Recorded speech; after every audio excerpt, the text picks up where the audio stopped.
I exercise అండి. ఒకటి ఇప్పుడు ప్రసాద్ గారు ఫోన్ చేశారు కదా, జస్ట్ ఒక చిన్న ఎక్సర్సైజ్ 20-20-20 రూల్ అని ఉంది. I think will take it after. Yes.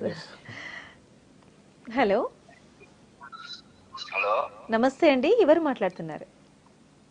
నా కృష్ణ అండి, కృష్ణ గారు ఎక్కడి నుంచి మాట్లాడుతున్నారండి? అమరావతి నుంచి అండి. సార్, మీ టీ వాల్యూమ్ తగ్గించుకోండి. ఆ, సరే సరే మేడం. కృష్ణ గారు చెప్పండి. కృష్ణ గారు, డాక్టర్ నమస్తే అండి. నమస్కారం సార్, చెప్పండి సార్.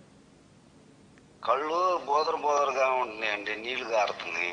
ఓకే సార్, ఇప్పుడు మీ ఏజ్ ఎంత సార్? ఇప్పుడు నాది 47 అండి. అద్దాలు వాడుతున్నారా సార్ మీరు? లేదండి, అంటే ఇప్పుడు దగ్గర చూపి మీకు బాగానే కనబడుతుందా? చిన్న అక్షరాలు కానీ? దగ్గర సన్నాక్షరాలు కాంటాను. పేపర్ చూసేటప్పుడు అట్లా ఒక్క నిమిషం చూడడం కూడా నీళ్ళు గమ్ముతాయి. అవును సార్, అంటే నార్మల్గా ఏమవుతుందంటే సార్, ఇప్పుడు మనకు 40 దాటాక అందరికీ దగ్గర చూపు అనేది సైట్ వస్తుంది సార్. సో బహుశా మీకు ఆ సైట్ ఉండడం వల్లనే మన కన్ను స్ట్రెయిన్ అయ్యి వాటరింగ్ అవుతుంటుంది అనమాట.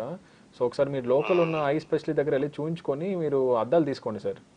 అద్దాలు వచ్చేసి మన దగ్గర చూపు, ఎస్పెషల్లీ మనకు న్యూస్ పేపర్ చదివేటప్పుడు కానీ మీ ఫోన్ చూసేటప్పుడు కానీ అద్దాలు పెట్టుకుంటే బెటర్ సార్. సరే సార్, అంతకుమించి ఏముండదు సార్. సరే సార్, థ్యాంక్ యూ సార్. సరే సార్, థ్యాంక్స్ సార్, ఉంటాయి. థ్యాంక్ యూ అండి కాల్ చేసినందుకు కృష్ణ గారు. మరి మీకు కూడా ఇలాంటి కంటి చూపు గురించి ఏదైనా క్వశ్చన్స్ అయినా క్వరీస్ అంటే మాత్రం స్క్రీన్ పైన కనిపించిన నెంబర్కి కాల్ చేయండి. ఎందుకంటే ఈరోజు మన డాక్టర్ స్పెషల్లో ఉన్నారు మనతో పాటు డాక్టర్ సాయి అద్వైత్ ఆలంపూర్ గారు. వీరికి సికింద్రాబాద్లో ఎల్విజన్ లాసిక్ సెంటర్ అనేసి మంచి పెద్ద హాస్పిటల్ ఉందండి. సో ఈ మనం వీఆర్ టాకింగ్ అబౌట్ మనం ఐ ఎక్సర్సైజ్ గురించి మాట్లాడుతున్నాము. సో చాలా సింపుల్ ఎక్సర్సైజ్.